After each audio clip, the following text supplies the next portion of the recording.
Time for MrTruck, reviewing the latest innovations for your truck and trailer.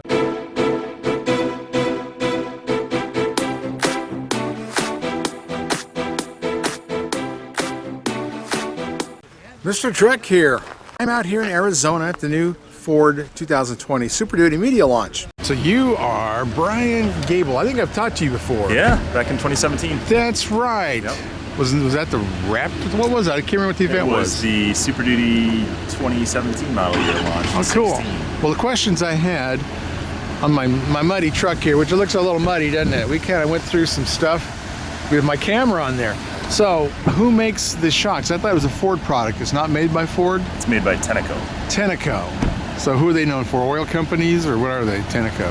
Oh, they make lots of shocks, like Monroe shocks. Oh, they do? Rancho shocks. Rancho, Tenneco, okay. Yeah, when you first introduced it, it sounded like it was a Ford product, but it's a Tenneco, okay. Okay, get to go play. Well, this doesn't have a push button start. I've gotten so used to that. Where are the keys? Oh, there they are. Well, holy cow, look at all the keys. There we go. Good gosh, you got enough red keys on this thing. Okay. The loader will put about 4,000 pounds in the back, taking you from like 14 to 18,000. Is that a normal load for this 4,000? You'd have a little bit more usually, but I mean, we're okay, I'm just trying to figure what our maximums are for the capacity of the truck. Maximum, I believe, is 22,000, but let me get back to you on that. Okay. Like I said, it's best in class payload of 12,750. So this is a 7.3. This sounds pretty cool. So, and these always do ride a little rougher. A little bit, until you have a load in them. Yeah, that's right. They're ready for work. Once you get it loaded, then. Did she run down there? Where did she go? Oh, there she is. Look at her. She's still sprinting. Okay, and the guy in the skid loader, he's just okay, here's our guy. He's just sitting there.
Okay, now this is in tow haul mode, not sure why, but it is. Out here at the rock quarry, I was here 10 years ago. This is quite the event. There's a lot going on out here. That's the first time I've been out here. It's pretty cool. Yeah, a lot of semis going in and out of here, and it's a long ways in here from the highway. Right. Okay, now this is a 10-speed, a 7.3, 550 dumper. Oh, I see that Ford sign. Okay.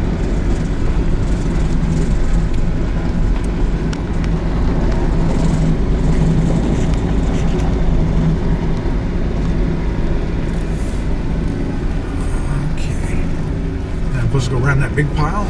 Yep, all the way up to the sign. We're supposed to do the donut. We're supposed to do the donut right here? On the way back, I think we can stop and do a donut. Where at? Well, actually, I don't know. We can do a donut right here. Sure. You want to jump out and do that for me?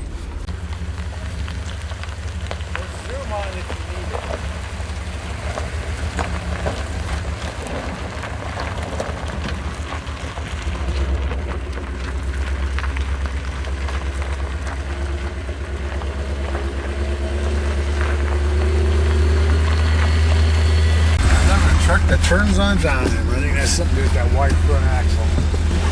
Oh, lets it turn a little tighter, right? Absolutely. It's nice having a commercial truck that's four-wheel drive.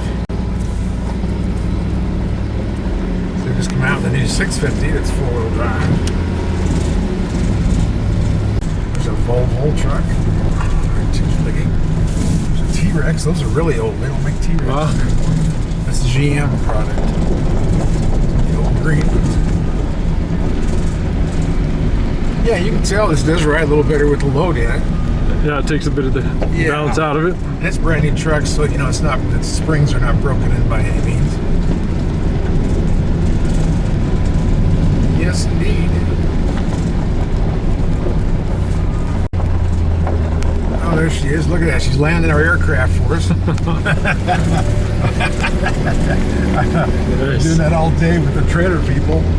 Trying to land. Oh, she wants me to go right toward her, huh? Oh, she can jump fast. I like to lose control.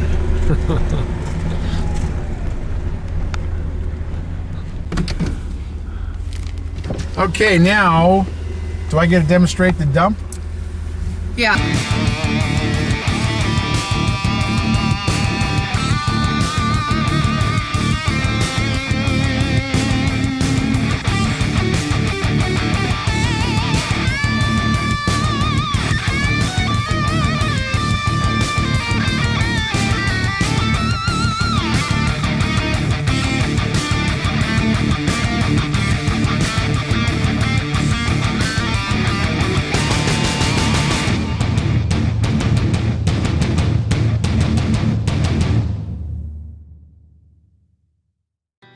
If you have a short bed truck, you know it's not easy to hook up to a gooseneck. Pop-Up came out with these extensions from 9 inches to 16 inches to keep you from breaking out your back window when you're pulling a gooseneck trailer. And everybody uses a short bed. That's the most proper truck there is a crew cab short bed. So protect that window.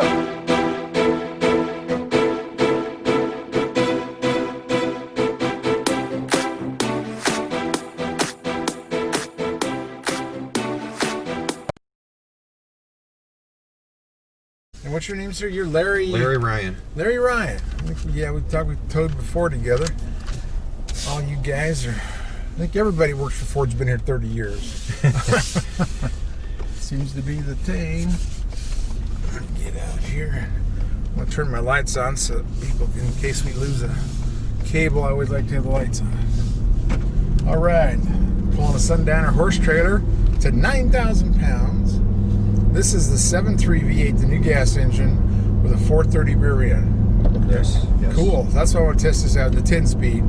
I want to see it 9,000 pounds coming down the hill, getting on this 6% grade, see if we can get it close to red line and see how it holds and where it goes. Because, you know, that's we don't have an exhaust brake, obviously. Yep. I want to see just how well the tow haul mode works on this. So help me work through that so we can do a really good test and actually verify its capabilities, because that's, you know, what I'm into. I want to know that this is going to be a really good trailer. I mean, we've got high hopes for this engine. I mean, it sounds like the power's right. We just want to make sure that transmission is calibrated to where we can hold those higher RPMs, since we don't have an exhaust brake. Yeah, so we try to keep the same DNA with all our Super Duties on the grade braking downshift. So I think you'll see similarities from the 17 through 19 model years with the 6.2. Okay. And our tow haul strategy is the same between gas and diesel. Oh, it is? Yeah. Well, it's interesting. You got that compression on the diesel. Except for the engine brake, we've got that interface, and that talks to our tow haul. Yeah. You know, the engine brake does as much as it can on its own, and then when it needs help, it asks for a downshift. Oh, so that works. The primary is the exhaust brake. Yep. Primary is primary. Yep. Okay. Yeah. Because, you know, on the diesel, you get more engine braking if you can get the engine RPM up. Exactly. So, that's the calibration I was talking about. You got to have the RPMs for a grade shift to work either, as well as the exhaust brake. So if you're at really low engine speeds and you're not holding your speed, it'll prompt the transmission for a downshift, raises the engine speed. Right. That's exactly what you need, because that's part of the compression thing. You got to have some back pressure. And with the 10 speed, you know, with more smaller ratio steps, it always seems to find you the right gear you want to be in. Yeah. Well, that's good. That's the cool thing about 10-speed, besides fuel mileage, is more gears. But then the downside about that is, versus a 6-speed, is you don't have the RPMs on a 10-speed per gear as you do a 6-speed, right? So that's the part I'm talking about, the calibration. Make sure that you can, in tow haul mode only is when you need it, jump up the RPMs per gear. Right. And that's what you guys do? Yep. Well, that's good, because that's what's necessary. And I've seen a lot of 10 speeds that, you know, never got enough RPM out of them to be effective. So that's what I want to test with the 7.3 at this 10 speed. Yeah, there's certainly a big difference in engine braking, of course, with between the two, but yeah.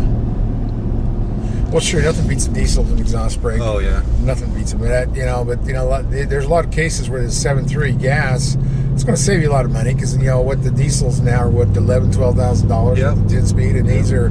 Was this a $4,000 premium? $5,000? What is this one? I want to think it's $2,000 over the 6.2 Oh, option. really? Yeah. That's cheap. For what you get. We can find out from Tommy, but I'm pretty sure I'm not into the marketing, but Yeah. I want to say it's a $2,000 option for the engine if you go to the 7.3. Yeah. And then if you go Tremor, that's additional. Yeah, we've been waiting for this engine for a long time. We had the 6.8 V10, and that was the thing too. Is you guys were the only ones in the market with a bigger V8, and when gas prices and fuel prices dropped, a lot of people wanted the gas engine and to save the money. And that was I'm one of them. I'm looking at something 2010 when we had the 6.8 in the pickup, and then yeah, I still had it in the vans for a while, and the RVs had it for quite a while.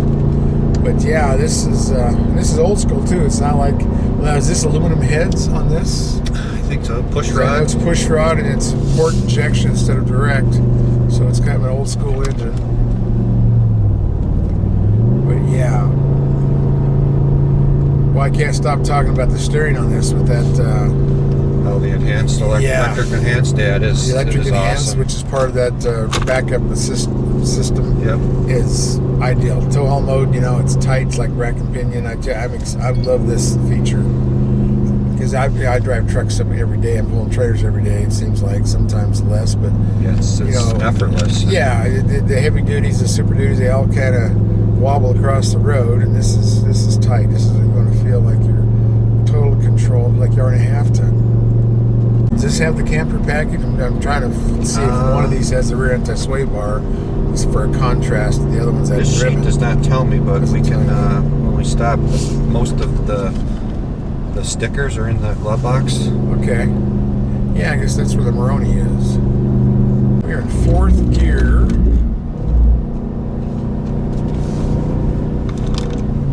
3,600 RPM. And we're 4% grade right now. What was that? That was my phone. Oh, your phone whistles.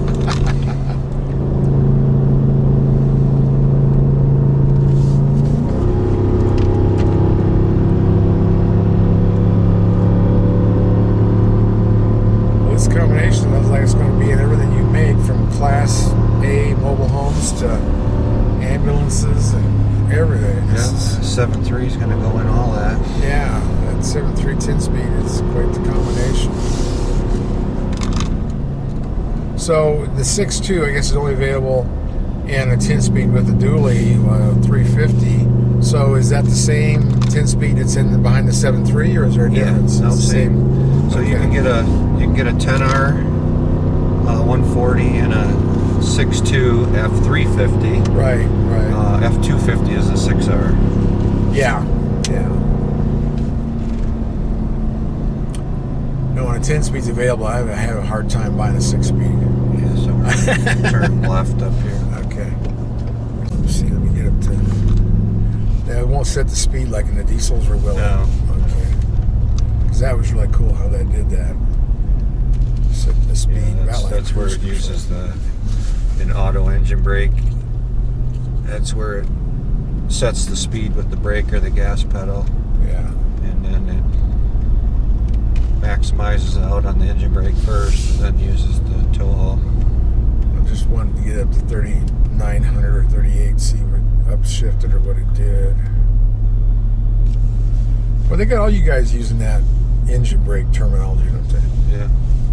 Kind of like make the Peterbilt guys mad, and the Kenworth Yeah, guys that have well. the Jake brake, and then I understand that's a marketing thing. Yeah, it's because certain people have the exhaust brake technology, so Which is what this is. It's Yeah, coming that's off what it exhaust. is, but- Yeah, I know it's bolted to the engine. Somehow that makes a magical new name, but cracks me up. Marketing makes the world go round. But I think, to me, I think that stuff confuses people. They think they have like a Peterbilt. They have a real engine brake with the little valves and, Yeah. and all that stuff that the Jacobs brake came out with. So anyway, I tried my best not to confuse people. All right. Get it rolling down here for a little ways, maybe. If I can pass that guy or not. I don't know how long this road goes, 4 lanes. Or is it already over? It's Pretty already much over. Yeah, this guy's nice. Gonna let us pass him. Okay, 3,000 RPM, about 3,400 RPM, and I am in 4th gear. I guess I'm never going to be able to have enough room to get that speed up, am I? You will when you come down the back stretch. You'll be able to get some speed. Okay. You want to see how high an engine speed you can get in it? Yeah, I want to see it. Yeah, so if you're in 3rd gear coming out of the very last turn, you can get it to probably 4,000 or 5,000, between 4,000 and 5,000. It'll. Yeah, because I want to see what kind of braking it does at the higher RPMs. Because that's, part of the calibration on 10 speeds. Make sure you have RPMs. That'll do you some good, not just make noise. Yeah, so our watt upshifts are calibrated to be 5,500 in here. Oh, really? And then it would upshift at that point. Yeah. Well, yeah. If you're at closed pedal like that, going down. Yeah. 6.2 has a little bit more engine speed range, so they're at 5,800. Yeah. Why is that? Why do you have more out of a smaller engine? Oh, just that engine has more capability, and this one's a push rod, so. Oh, so that technology does come in handy. Yeah. 6.2. Because I can see the fleet's buying a lot of 6.2s yet. But Yeah, primarily because that is the 250. yeah. And when it comes down to it comes down to all about money, and that's the lower price option. Well, that's true. That's true. But man, it's different. Now can I start getting up to speed or further down? There's the straightaway. There's a straightaway, so when you come out of this turn, if you want to, get some grade braking downshifts to 3rd, then that'll start getting your. Okay. There we go. There's 5th, 4th. Come on, girl. What's it in now? 5th, 4th. Come on, girl. Come on. There's 3rd. Well, let's let her ride.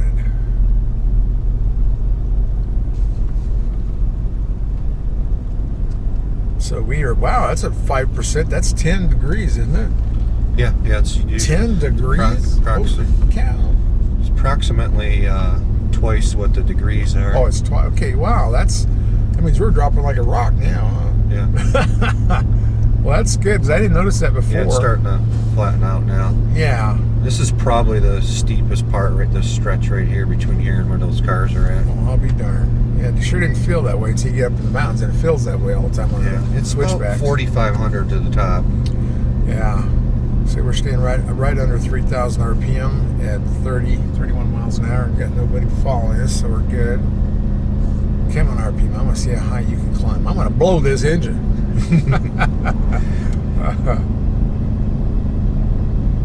Yeah, we've all been waiting on this engine to come out. Yeah, so far we've had really good response from the drivers. Yeah. Gives them another option without spending 10,000 or 11,000. Well, that's true, and the 10-speed alone makes the fuel mileage enough improved, because we used to, with those V10s, 6.8, 6-speeds getting, like 11, 12. Right. And now when you can shoot up closer to 15, that's going to be a big deal. So I think that the engine is at the right time with the transmission at the right time. So it should be a good seller for you. Now I'm getting traffic behind me, and I'm only going 20. You could pedal in slightly to help you speed up a little bit, and then back out. But if you go too deep, you'll get an upshift. Oh, it'll get 4th. Yeah, that was close. But I've had some guys coming out of that turn in 3rd and getting it all the way up to 5,000. They're wondering what's going on. I'm like, well, you gotta step into the pedal, or otherwise it's just gonna. Because tow haul, we hold the gear. Yeah. We don't upshift. Right. Yeah, and that's the part I was trying to test because I want to see those higher RPMs. Because coming down the tunnel down into Dillon, you don't want to be smoking your brakes. Oh no! I've seen a lot of semis do it. They got big engine brakes. They can run 8 cylinders or whatever and just really do some powerful braking, but you'll still see those triple axle tractors just smoking the tire. Yeah. Oh well, I think that test is finished. Now let's go for acceleration. 5,000 RPM, 5,500. Yep, that's right. We wanted to shift 5,500. There we go. So we're hitting the old horsepower band. Yeah. Getting some power. Now it's got a good sound to it. Oh, it does. It does. Yeah, this has been fun. Which flavor did you drive out here? Gas or diesel? It was diesel. Okay. And I didn't get a driver. I thought there was a place where we switched drivers, but there wasn't. So I didn't get a driver. Yeah, there should be. I mean, you guys are by yourself. You should be able to swap halfway or something. Yeah, but I didn't know where halfway was. Okay.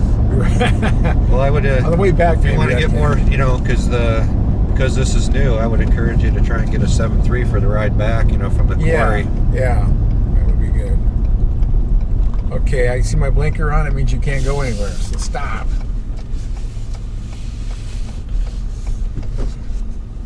Yeah, and you'll see how fun that 7.3 is on the tremor out at the quarry. Yeah.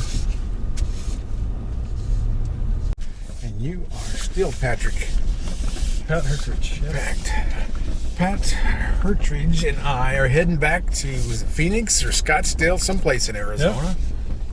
And we've just been all over this quarry. I was in this quarry 10 years ago doing a Super Duty launch, and that was fun.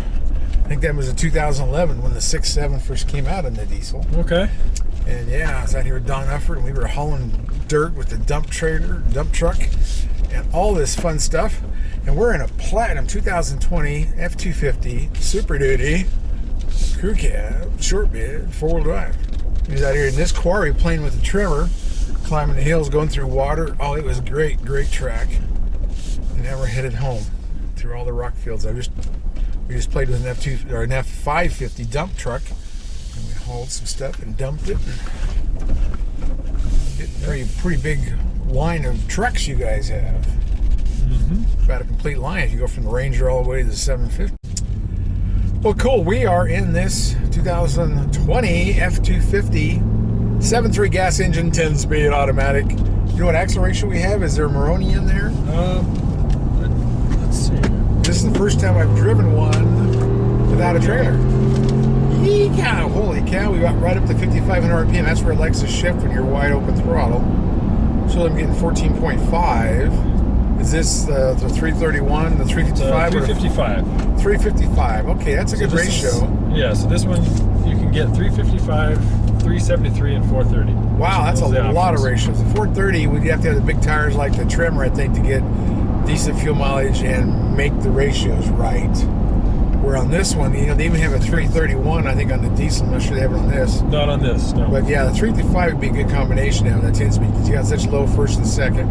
3 overdrives. Ford like that, it's 10th overdrive. Ford loves overdrive. Every Ford truck I have, they spend most of their time in overdrive. Well, you want to get maximum fuel economy. I guess that must be the deal, because it's where they run the best. But if you have the torque to pull it too. Yeah, and that's the thing. So you've got the displacement, the horsepower and torque to pull it. There you go. This is an old school engine. Makes me feel good to have stuff old school, push rods and port injection direct. And elegant execution of old school design. There we go. That's what it is, with variable cam timing, variable displacement oil pump, piston oil squirters. Yeah. All the right content to deliver the fuel economy, the performance and meet the emissions requirements and deliver what the customer's looking for. But it's 10-speed. I think I like the ratios on it. We can pull trailers up and down hills, and I think it did really well holding the gear. That's what you want. You want it to hold the RPM so that the grade shift works, just like you want that to happen on a diesel, a certain RPM to get the exhaust brake working right. Yep. So it does take some speed, and of course the diesels only go up so far. But yeah, this saying red line's with 5,800, and you go to 6,000. Yeah, 5,800 is a peak RPM on it. Yeah. Well, this is cool. It's quiet, and it's smooth. Of course, it's really weird. You guys put us on the smoothest rides, the smoothest roads in Arizona, because these roads are all good. Most of the roads out here. This is not Michigan, so yeah, most of the roads out here are pretty good anyway. But the gravel we got road, some washboards for you back there. Yeah, we went through about 15 miles of rock and gravel, so you got to see well. You got to see full suspension travel on it. Yeah. Oh, the off-road course was great. The trimmer was a lot of fun. Yeah, I'm tickled. This was fun in Arizona. Of course, in Colorado it's probably 20 degrees now, and out here it's whatever it is, 62 degrees. This is nice. I'll take that. Out here with all the cactus, Joshua trees. It's too cool. So I will find that out. I've got most of the questions answered about the 450 and the 550 now.